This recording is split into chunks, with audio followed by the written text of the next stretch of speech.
procrastination isn't the enemy. So why do people struggle with procrastination? Procrastination is just a signal from your brain that something is not quite working right now. You were at Google and then you quit working at Google. That job at Google was actually at the time my dream job, but something was really, really wrong with the way I was approaching my life and my work, where my to-do list had become more important than my health. What would you say to somebody who wants to do a tiny experiment but they don't even have time to actually reflect on this experiment? You can actually experiment with removing things in your life. What is the ideal time frame for a tiny experiment? If it's something you've never done before, I would recommend to keep it very, very short. Let's say if somebody wants to start going to the gym, right? So how can they implement this tiny experiment? You don't have the specific outcome in mind. You see what works, what doesn't, and you iterate. But also, you don't have any preconception about whether what you're trying is going to work or not.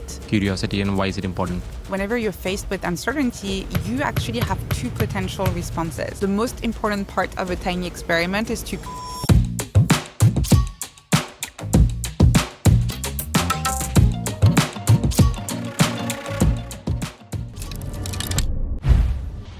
Hello and welcome to the Compounding Project podcast, where we talk about taking small steps to become healthy, wealthy, and wise. I'm your host Satish Gajula, and this episode is all about wisdom, especially productivity.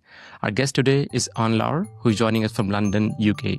Anne-Laure is an award-winning neuroscientist, entrepreneur, a former Google employee, and the founder of Nest Labs. Her work on lifelong learning and curiosity has reached over 100,000 readers through her popular newsletter. She's also the author of a brand new book called Tiny Experiments. Her work has been featured in Wired, Forbes, and the Financial Times. In this episode, she shares science-backed strategies and simple tools to help you work smarter and live better. With that, Anne-Laure, welcome to the show. Thanks so much for having me. Yeah, I'm going to dive right in. So while doing some research for this podcast, I found a few interesting things. And the first one that stood out to me is like you were at Google and then you quit working at Google. That was shocking to me. Like, what happened? Like, what is there a backstory to it? That job at Google was actually at the time my dream job. I was working with really smart people on interesting projects, and it felt really lucky to be there. But as a result, I was saying yes to absolutely everything. I was literally the yes girl. If you said, hey, we need extra help with this project, I would say, yeah, I'll do that. If you needed last minute input, I would jump in and support in any way I can, which meant that I would very often work late at night or cancel social plans with friends when I had a project to finish. And in general, my sense of priorities was kind of out of whack, where work was the one thing I was obsessed with. And it, unfortunately for me, took a health scare to realize that something was really wrong. So one day, I was getting ready to go to work. I was in front of the mirror in my bathroom, brushing my teeth, and I realized that my entire arm had turned purple. So I went to the Google infirmary because they have that in Mountain View on campus. And the nurse looked at my arm and said, you have to go to the hospital straight away. So I went to the hospital in Stanford, and the doctor said that I needed to get surgery as soon as possible because there was a blood clot in my arm threatening to travel to my lungs. And what did I do in that moment? I didn't say, yes, let's do the surgery straight away. I said, 1 second, I need to check my calendar. And in the doctor's office, I opened my MacBook and I checked my calendar to make sure we would schedule this at a time that would not conflict with any of my product launches. And sometimes, you have these kinds of almost like out-of-body experiences where you see yourself do something so ridiculous that you're not even sure it's you who's doing the thing. That's what happened to me in that moment. It was completely absurd. And it was the trigger that made me realize that something was really, really wrong with the way I was approaching my life and my work, where my to-do list had become more important than my health. Moment was the seed that made me consider whether maybe I should leave Google. Wow. Yeah, thanks for sharing that story. So what happened next? I wish I could tell you. I immediately left and then started exploring what I wanted to do. being free and following my curiosity, but it took a little bit longer than that. So I did end up leaving my job at Google, but I was so uncomfortable at that time with the loss of work identity, with the fact that everybody asked me, so what's next? What are you going to work on next? And I didn't feel like I had a good answer for this, that I jumped into straight away into the next socially sanctified kind of work that you're supposed to do when you're in that industry. And when you work in Silicon Valley, that means building a startup. So I left Google, I built a startup, and I did that for all of the worst reasons possible. Again, just wanting to have a sense of having a passion, having a mission, and not wanting to be in that space of uncertainty and instability that you have when you're not quite sure where you want to go next. Fortunately for me, that startup didn't work out. And that meant that for the first time in my life, I finally found myself in a place where I had no other choice but to admit that I was completely lost. I had no idea what I wanted to do. I didn't know what career I wanted to build. I didn't know what the next step was supposed to be. And that forced me to ask myself, what is it I'm actually curious about? What do I actually want to explore? If I remove from the equation any sense of perception from others, of wanting to look like I know what I'm doing and I know where I'm going, if I only think about something I would be curious and excited to explore and wake up in the morning and study, even if nobody was looking, what would that thing be? And for me, that was the brain. Always been fascinated with the way we think, the way we feel, the way we connect to each other. And so I went back to university to retrain as a neuroscientist, this time not to be successful professionally, not with a specific goal or outcome in mind, but just because I wanted space to explore and to learn and follow my curiosity. All right. Yeah, that's powerful. Like you mentioned a few powerful words when it comes to like certainty and also curiosity and passion. I think we're going to dive deeper into a few things, but can you talk about like uncertainty? While reading your book, Tiny Experiments, I have a copy here. One thing that stood out to me was when it comes to like uncertainty. So you have a unique perspective on a few different things, like when it comes to goals, when it comes to even perfectionism and uncertainty. So can we talk about like uncertainty, like why humans don't like uncertainty? Well, think about the role of uncertainty from an evolutionary perspective. Why we're scared of uncertainty. If you think about our ancestors in the jungle, uncertainty meant a threat to their survival. So if you don't know where the resources are, who are your friends and your enemies in the tribe, what is that strange noise in the bushes over there? All of these sources of uncertainty are signals that there might be something dangerous going on. And so whenever we find ourselves in a situation of uncertainty, our brain is going to try and resolve that uncertainty as quickly as possible and restore a sense of certainty. This is great if all you want in life is to survive. Your brain is always going to do a really good job at helping you survive.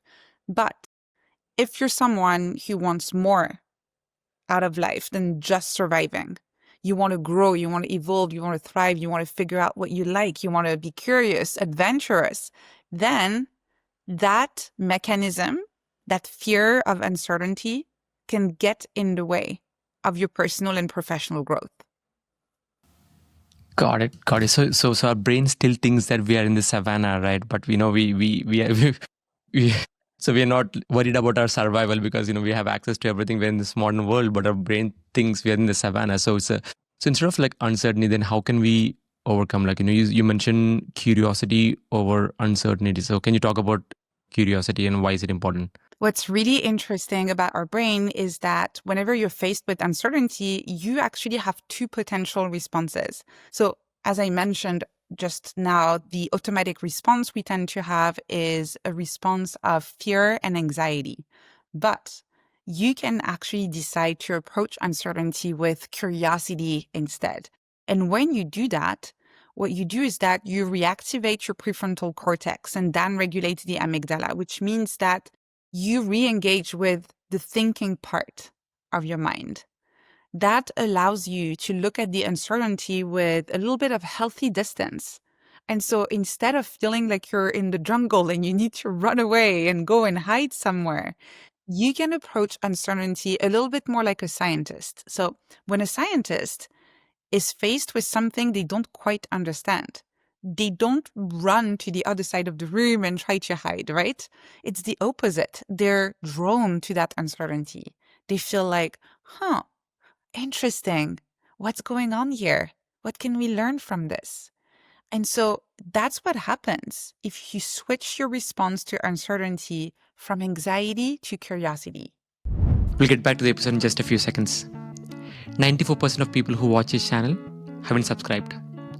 If you're enjoying this episode, can you do me a quick favor and hit that subscribe button? It helps the channel grow and brings in even more guests so that I can provide more value to you in the future episodes. Now, back to the episode.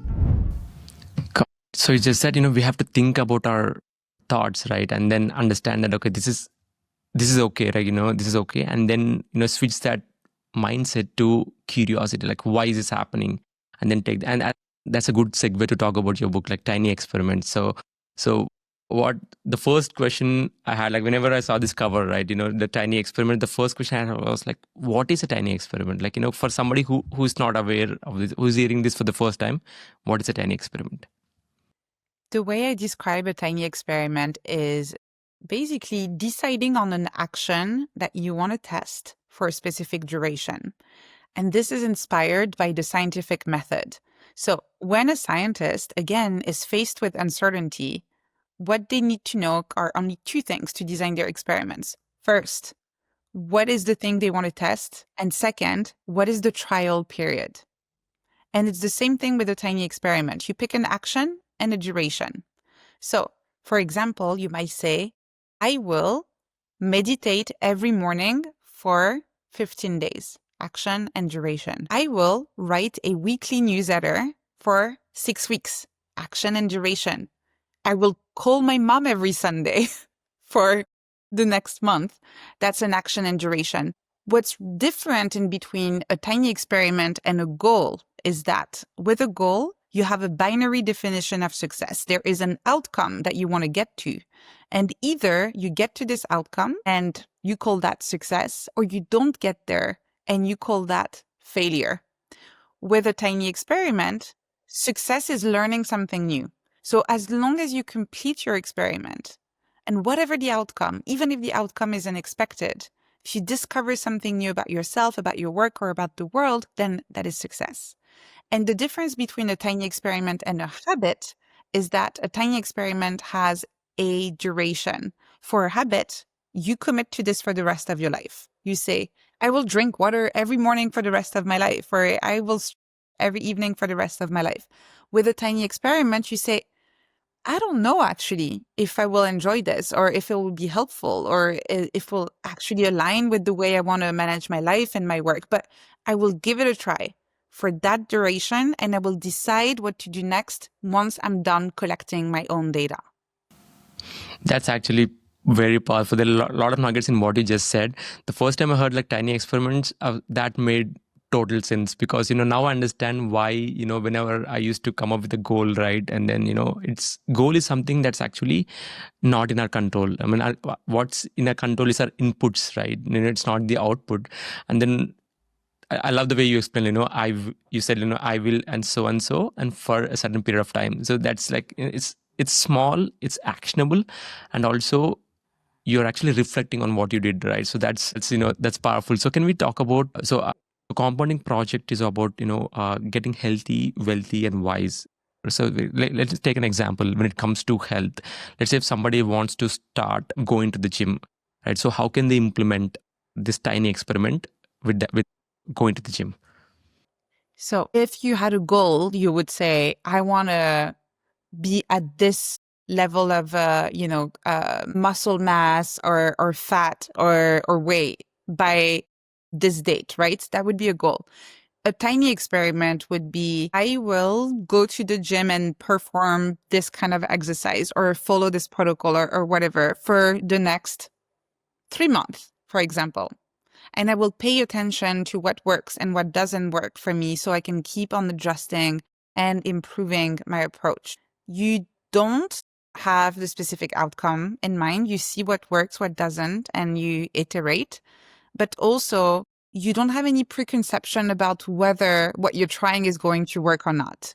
So maybe you have a friend who is raving about heat, for example. So high intensity interval training. And you say, okay, let me give it a try. So I will do 2 heat sessions every week for the next 6 weeks. That would be a tiny experiment. And then you can see if you like it or not. A lot of people manage to have a really good physique without heat. So that doesn't mean that that's what you need to do, right? It doesn't mean that it's going to work for you, but you're going to give it a try. So that's an example. You can also experiment with your diet, and you could say, I will meal prep every Sunday for the next 2 months, or I will keep my carbs under a certain level for the next 2 weeks, or I will go to bed by 10 p.m. every day for the next 3 weeks. Again, action and duration. As you can see, this is extremely flexible, and you can, in health, but also in any other parts of your life, you can use that for exercise and diet and sleep, mood, anything that can impact your health. Got it. So a quick question that comes to my mind is like, so when it comes to the compounding, right? Usually in life, the great results are actually delayed, right? We don't get immediate results, right? So when it comes to this exercise habit, let's say if I come up with an experiment as to, I have to go to gym to do like 2 heat sessions per week for the next like 6 weeks, right? And then let's say if I did that, and then after 6 weeks I reflect on what the whole process, and then usually there are no results. Your body looks maybe slightly better than when you started, but usually the results are not there. It takes some time to get the results. So how do I know that the tiny experiment is working or not? So on what basis do I need to judge? The tiny experiment should always be judged based on both external and internal signals. So here in your case, external signals, maybe you're not seeing a lot of change yet. But internal signals, you're really enjoying it and you haven't missed any session. Interesting. You know what? Maybe let's keep going. I'm not seeing yet a dramatic transformation from an external standpoint, but I'm loving this, right? I'm going to give you the opposite results that you could have also. Maybe you're seeing really good results. You feel like you have more muscle definition and it looks really good, but you've been really tired. You've been having a terrible mood and you've been dragging your feet every time you had to come to the gym. External signals are good. Internal signals are not so good. Based on that, maybe this is not the right approach for you. Maybe you need to figure out something that is a bit more gentle, or sometimes maybe it's the frequency that's not perfect. Maybe you just need 1 of these sessions every week, not twice a week. And so that's what I mean by paying attention to the internal and the external signals, and then keeping on iterating as you go. So it's really not the idea of blindly repeating what you've been doing without reflecting on the results. The idea of iterating, practicing self-observation and self-reflection. So little by little, you can keep on tweaking your approach until you have a system that is uniquely yours and that works perfectly for what you're trying to achieve. Love that. Yeah, internal and external triggers. I love that. One thing is actually a couple things that came up as a follow-up, right? So first one is when people do like multiple tiny experiments at once. In this case, right, you mentioned like diet. We can optimize our exercise or maybe sleep. So when there are a lot of things going on, right? A lot of tiny experiments going on, and then we reflect after 6 weeks. Let's say if you get results, but you don't know which one is working, right? So what would you recommend in that case? I always tell people only run 1 tiny experiment at a time. So 1 tiny experiment. A few reasons for that. The first one is that the most important part of a tiny experiment is to complete it for the duration you decided so you can collect your data. So that's why if you design a tiny experiment, I highly recommend to keep it tiny because you want to make sure that you finish it. So if you're hesitating in between 6 months and 6 weeks, go for 6 weeks. If you're hesitating between 6 weeks and 6 days, go for 6 days. You can keep it very small, very tiny. So that's one reason you want to be able to complete it. The other one is that if you run several experiments, it's going to be very hard to know which variables are having an impact.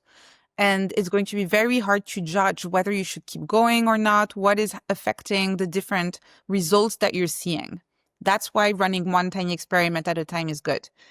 If you really enjoy an experiment, let's say you've been going through 1 or 2 cycles and you feel like this thing is working for you, then you can upgrade it to a habit.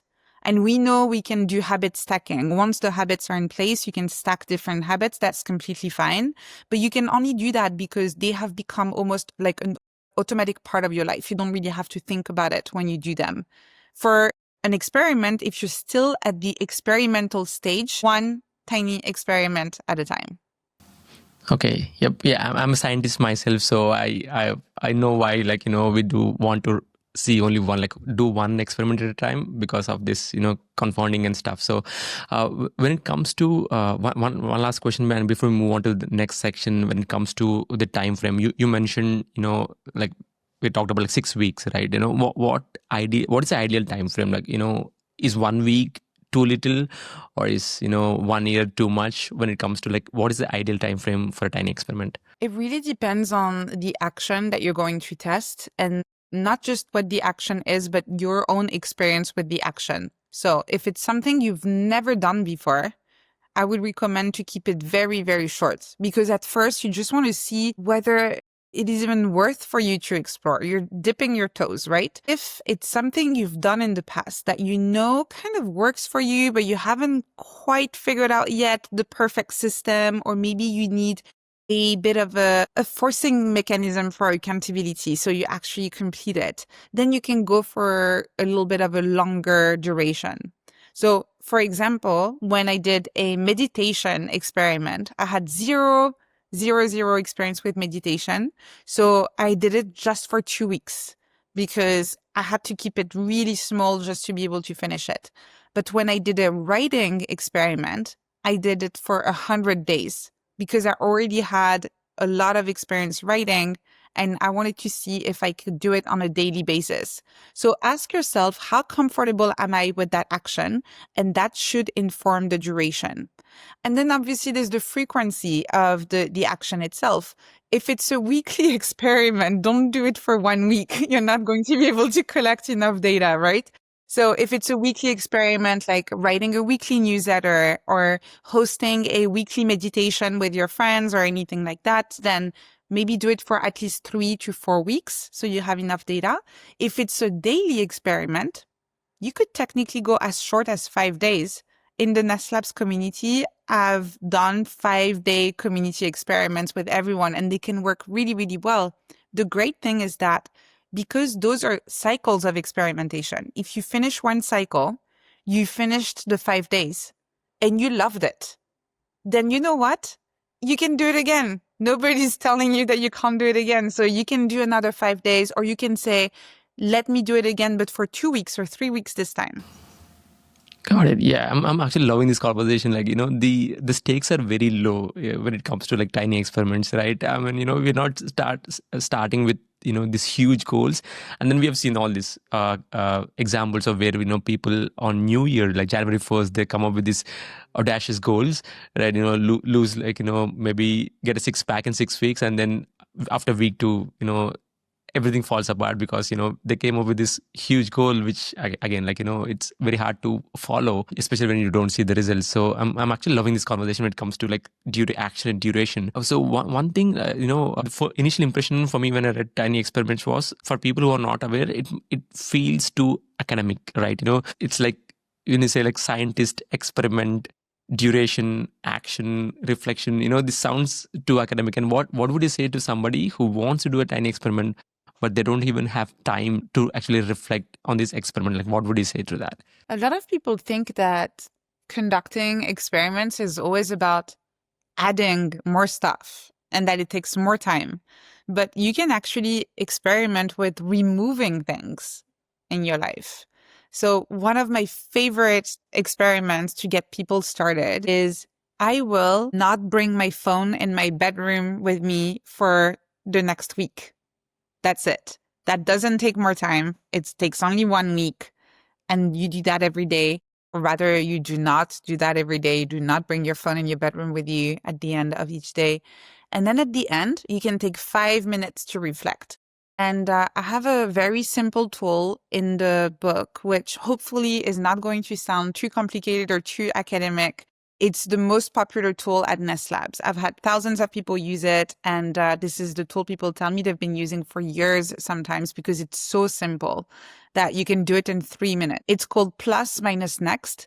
And the way it works is that first you list plus everything that went well. Second, you list minus everything that didn't go so well. And then in the last column, next, with the little arrow, you list everything you might want to tweak next. And so if we take that phone experiment, no phone in the bedroom experiment, you could say, plus, I noticed that I fell asleep a lot quicker. Minus, I felt like it was harder for me to relax because I associate scrolling on my phone in the evening with relaxation and knowing that the day is done, is over. And next week, I will experiment with bringing a book in the bedroom and see if that helps with turning off my mind instead of thinking that I should be scrolling. Plus minus next. That's it.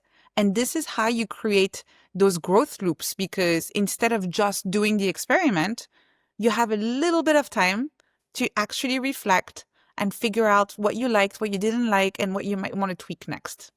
That's actually powerful. This plus minus net. I wish there was a better name, but again, the concept is so good, right? I Plus know minus the net. name is not great, but at least it describes what it does.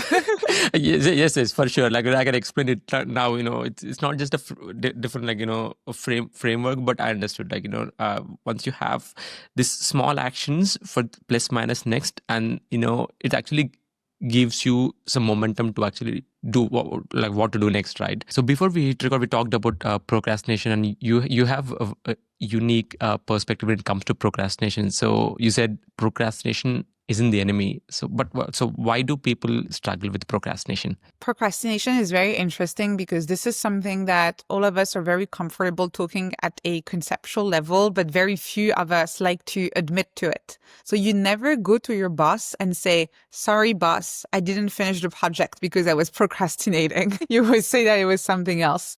So there's a lot of shame and self-blame and self-judgment around procrastination in general. And that's really, I think, unfortunate in the sense that procrastination is just a signal from your brain that something is not quite working right now. And instead of listening to that signal, we try to beat procrastination, get rid of procrastination, deal with procrastination. If you go online and you look up ways to manage your procrastination, all of the solutions are pretty violent. They all use your willpower and you're going to beat it up and you need to be strong and all of that. So instead, in the book, I encourage people to listen to that signal that your brain is helpfully trying to share with you so you can know how to get unstuck and regain a sense of momentum. And I share a little tool that I call the triple check that's very simple to use.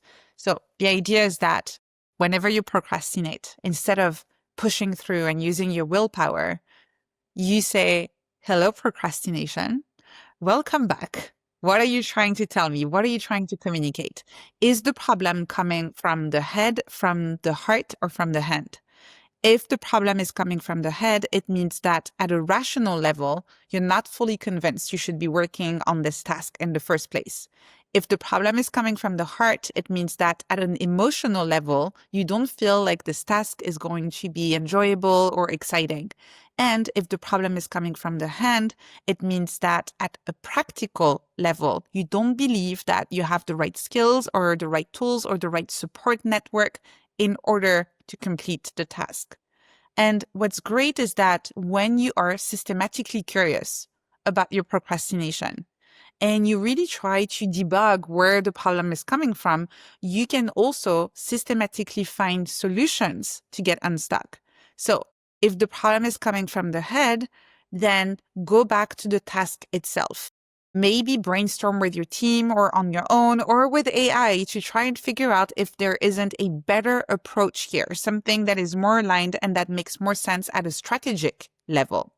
If the problem is coming from the heart, then make it more fun. So maybe you do a little co-working session with someone that you really like working with. Maybe you go to your favorite coffee shop. Maybe you give yourself a little reward.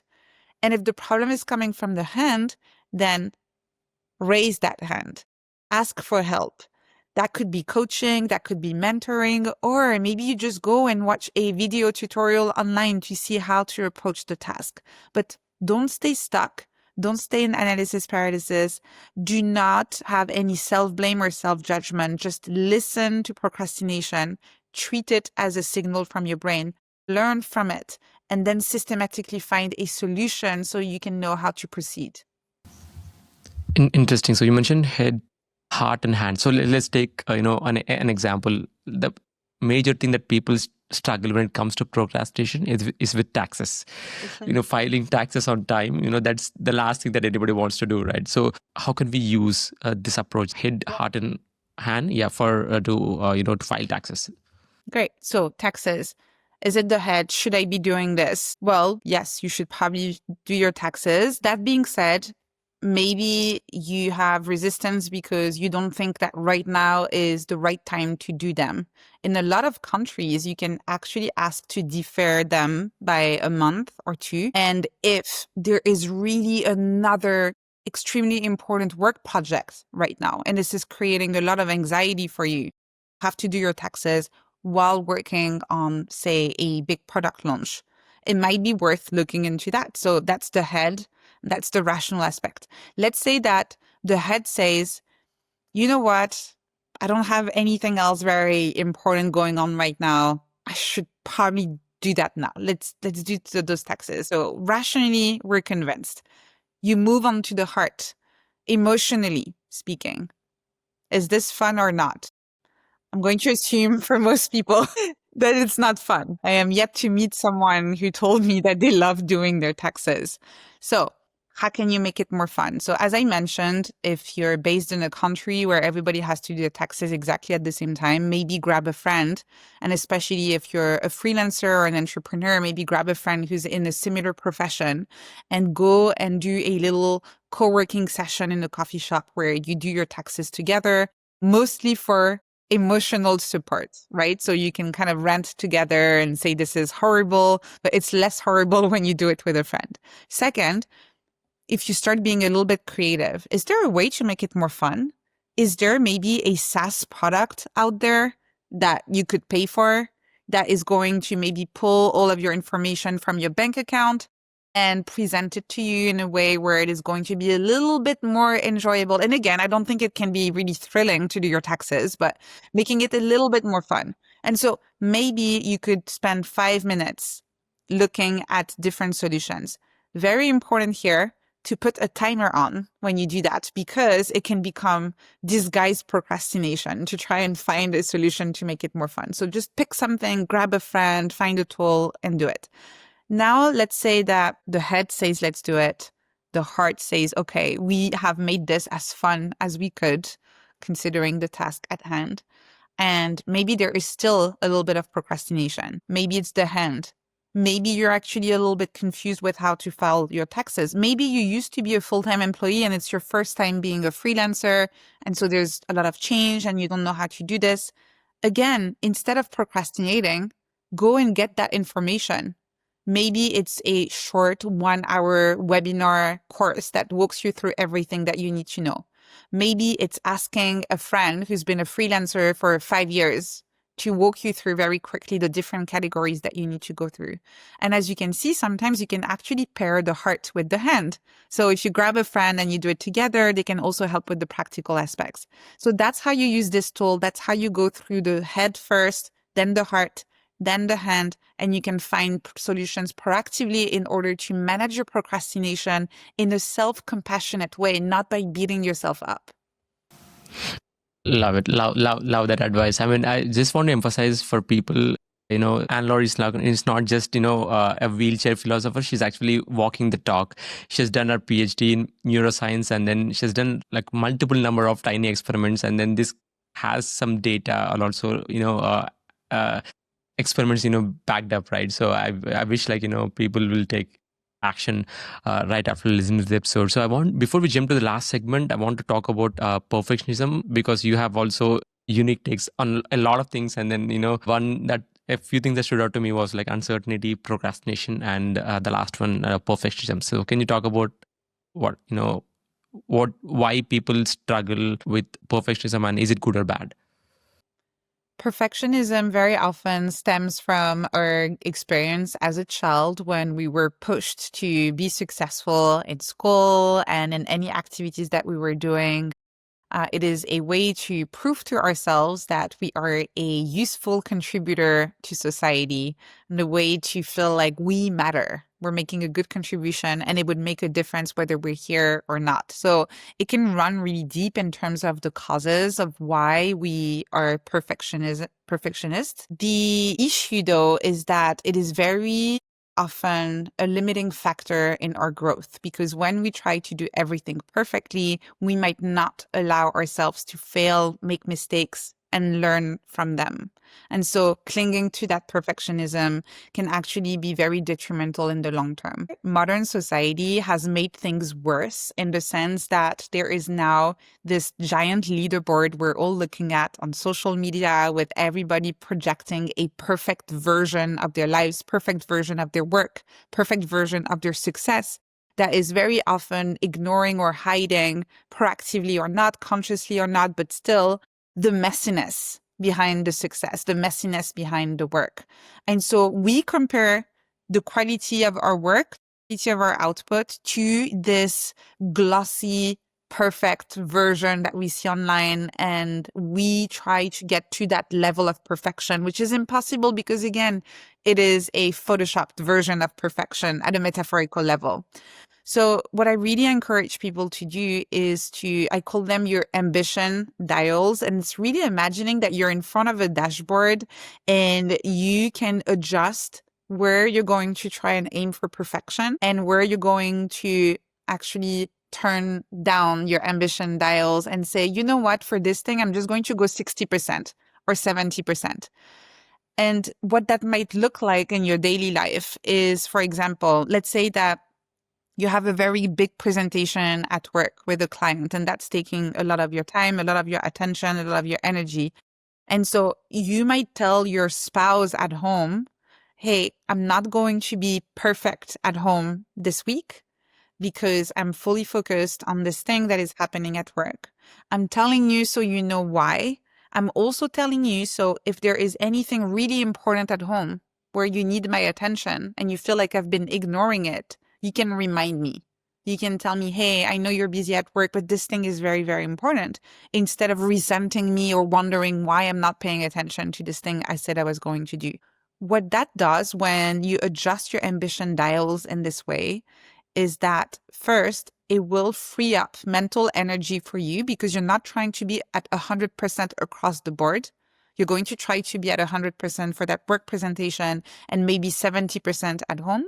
Second, it is really helpful in terms of managing your relationships in a respectful way because you are communicating those expectations that you have for yourself in that area of your life. And then the people who count for you, the people who matter, will know that and will feel respected in return. Got it. Yeah, I think it's called, you mentioned it's called intentional imperfection. Yes. So I love that. So instead of choosing perfection, then what are we choosing here? Are we choosing progress, or how do we how do we judge our actions? It connects to everything we've been talking about together today. The idea that if you keep on trying and you keep on learning from the experience and you keep on iterating, you will progress. You will grow.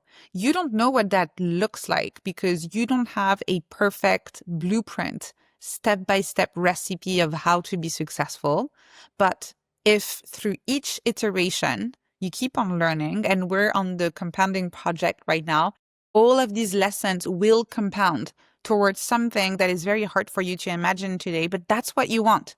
What you want is in a few years to look back and almost feel astounded in terms of where you are today, because it would have been completely impossible for you to predict. This is the kind of growth that you want to see, not the kind of linear, predictable growth that follows a step-by-step blueprint. Love it. Yeah, I think Bill Gates who said, people overestimate what they can do in 1 year, but they underestimate what they can do in 10 years. Over time, it's just mind blowing. All these tiny experiments will give massive results, but if you're consistent. All right. So we are getting toward the end of the podcast, and we have a closing tradition. It's called the Hotseat Questions. Are you ready for this? I don't know, but let's see. All right. The second one is regarding books. So books are an integral part of this compounding project journey. And what 3 books would you recommend in 3 areas of life? One book on health, one book on wealth, and one book on wisdom or self-help. So one book on health, I would say How to Change Your Mind by Michael Pollan. One book for wealth, I would say 4,000 Weeks by Oliver Burkeman. And one book for wisdom, The Tao, the Watercourse Way by Alan Watts. And thanks for that. Yeah, I'm going to link all of this in the description. And the last one is just a rapid fire. I want to know more about you. It's going to be a quick rapid fire. Are you ready for this? Yes. All right, let's do it. All right, so paperback or Kindle? Paperback. Fiction or non-fiction? Always a mix of both. Audiobooks or podcasts? Podcasts. So morning workout or evening workout? Evening workout. The last one, meditation or journaling? Journaling. And Laura, thanks for being on the show. It's been a pleasure to talk to you.